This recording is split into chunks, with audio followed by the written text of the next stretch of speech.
아멘. 오늘 말씀 가지고 성벽의 역사가 끝남에란 제목으로 말씀의 은혜를 나누기 원합니다.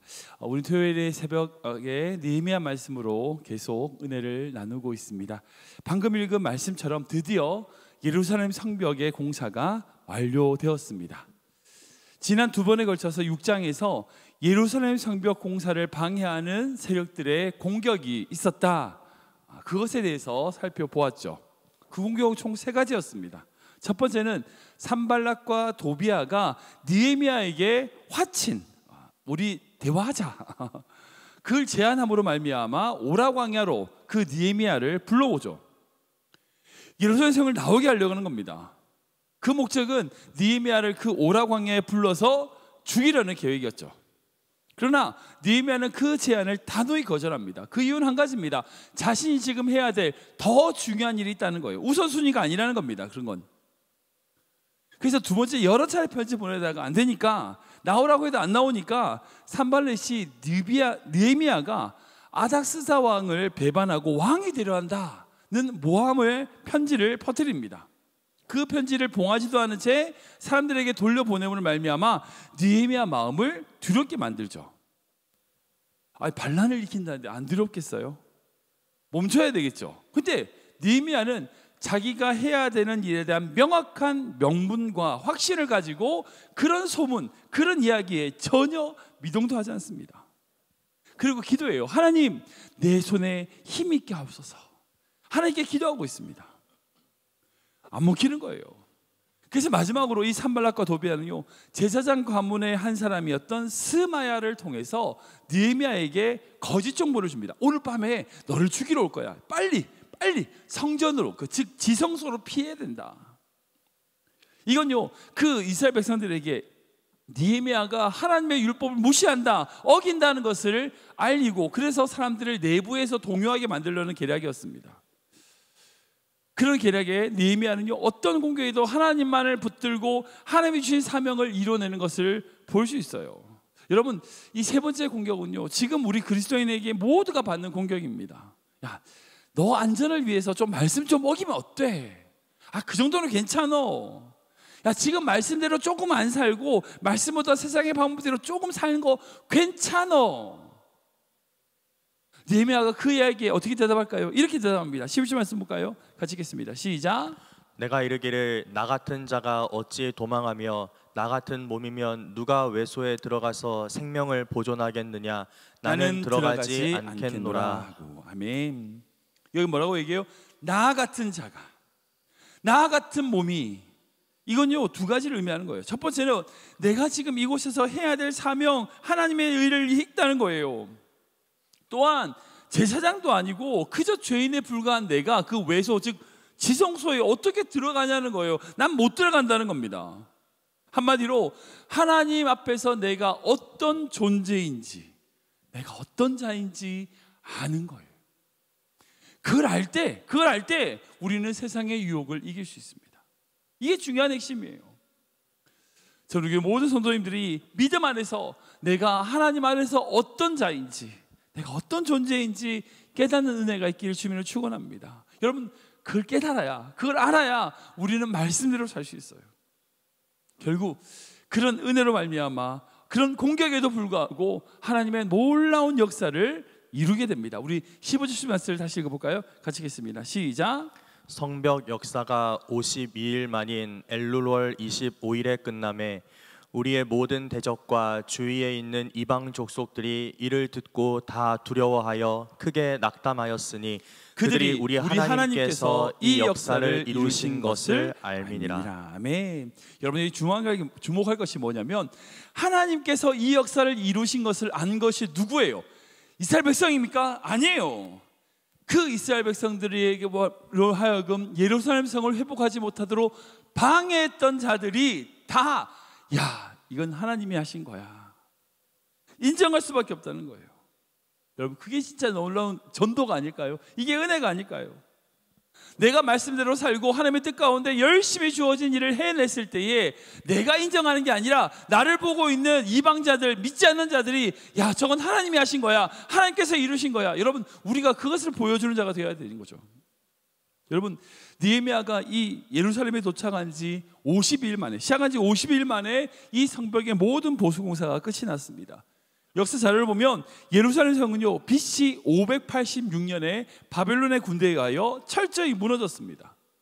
근데 140년 동안 방치되었던 그 성벽이 BC 445년 이 느헤미야로 말미암아 단 52일 만에 모든 성벽이 회복된 거예요.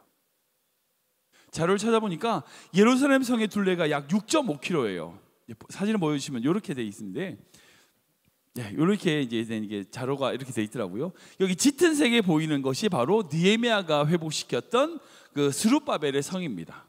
그리고 외부에 있는 것은 BC 50년경에 세운 헤롯 왕이 증축했던 예루살렘 성입니다. 아무튼 이렇게 이 둘레가, 안에 있는 이 둘레만 해도 6.5km가 돼요. 여러분, 6.5km를 52일 만에 회복시켰다. 이건 무슨 소리예요? 하루에 최소한 150m씩 성을 건축했다는 거예요. 회복시켰다는 거예요. 이게 가능합니까? 물론 동시에 45군데에서 동시에 공사를 했기 때문에 그게 하나님의 은혜 가운데 가능했을 수 있겠지만, 여러분, 한 손에는 칼을 들고 창을 들고 무기를 들고 한 손으로 일을 하면서 하루에 150m씩 성경이 착착착착 해나가는 거예요. 여러분, 이건요 결코 인간의 방법, 인간의 지혜, 인간의 힘으로 한 게 아니에요. 하나님이 하셨습니다. 모든 걸 하나님이 이루신 거예요.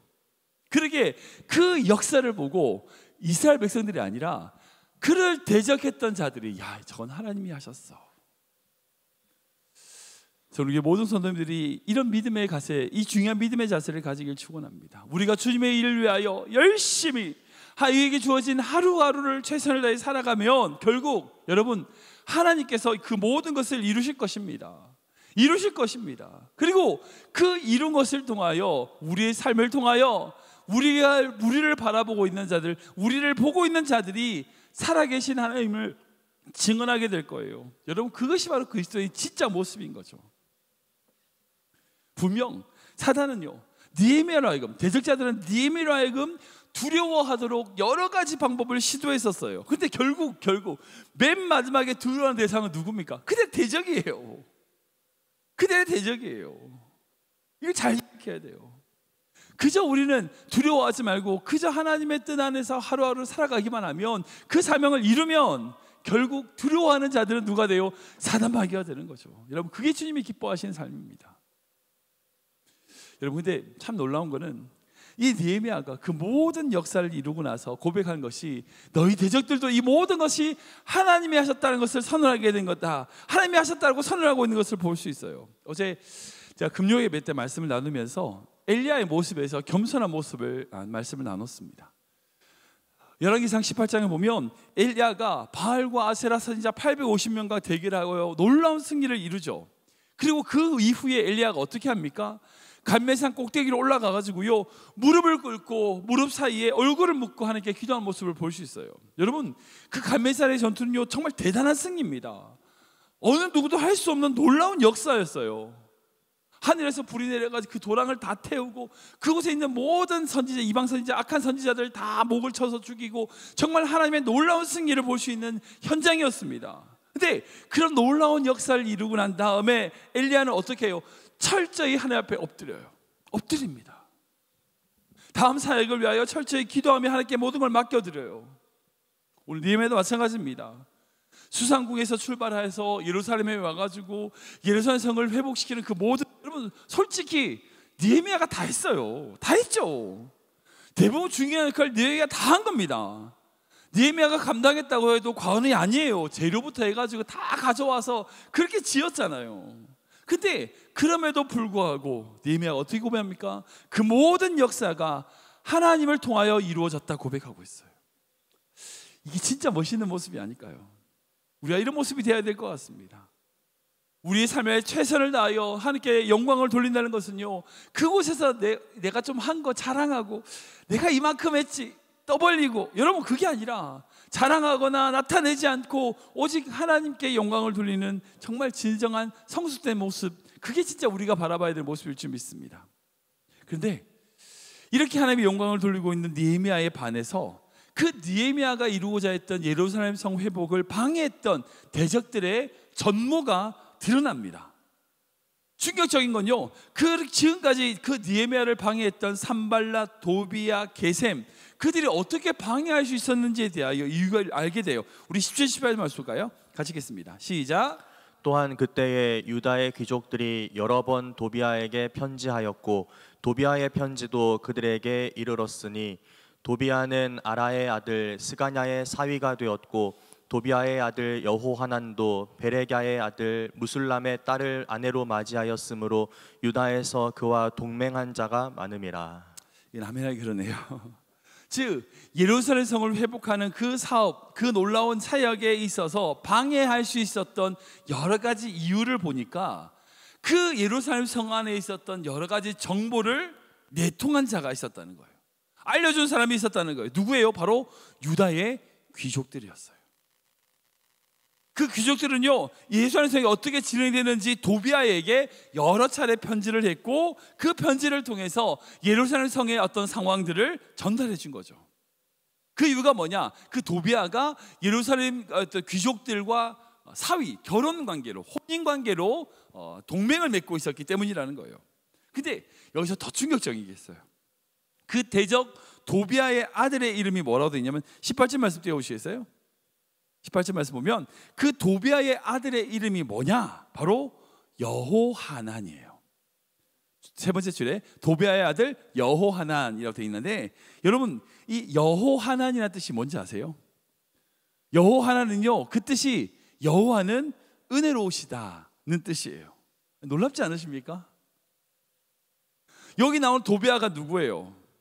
당시 그 팔레스타인 지역의 지배층이었고 느헤미야가 그 예루살렘 성을 회복할 때 끊임없이 회방했던 사람이고 오라 광야에서 그 느헤미야를 불러다가 느헤미야를 죽이려 했던 사람이었어요. 근데 그 사람의 아들의 이름이 하나님은 은혜로우시다 그 뜻이에요. 여호와 하나님이에요. 솔직히 이런 경우 진짜 당혹스럽죠.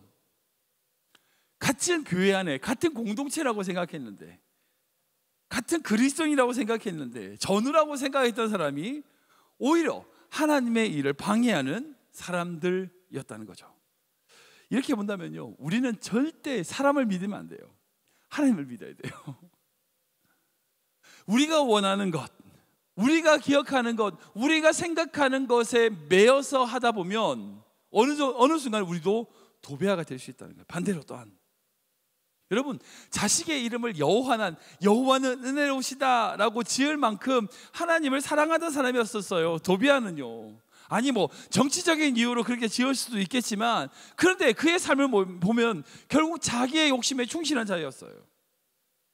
여러분, 지금 교회 안에 그런 사람 없을까요? 있어요. 여러분, 목사, 장로 필요 없습니다. 중직 중요하지 않아요. 교회 열심히 있다고 하면서도요, 자기 욕심에 따라서 움직이는 사람들 얼마나 많은데요. 그러고 나면 하나님의 교회를 몸 상처내고요, 하나님의 영광을 가린 자들이 얼마나 많아요.